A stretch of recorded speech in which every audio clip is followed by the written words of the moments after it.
Είμαι ο Αρμάχος ο Γιώργος, προπονητής του Ρόμπερτ Ογκανεσιάν. 7 Ιουνίου στο γήπεδο της ΧΑΜ θα γίνουν μεγάλοι αγώνες. Να είστε όλοι εκεί.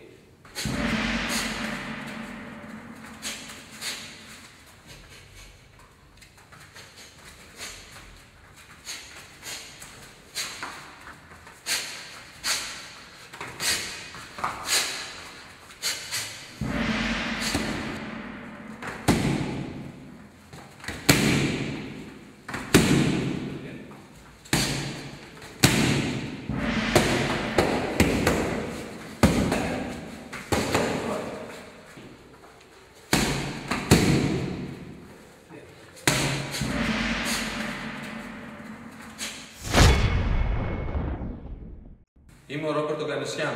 Δάσκαλός μου είναι ο Γιώργος ο Αρμάχος. Στις 7 Ιουνίου στη ΧΑΜ θα είμαι εκεί να δώσω τον καλύτερο μου εαυτό. Να είστε όλοι εκεί.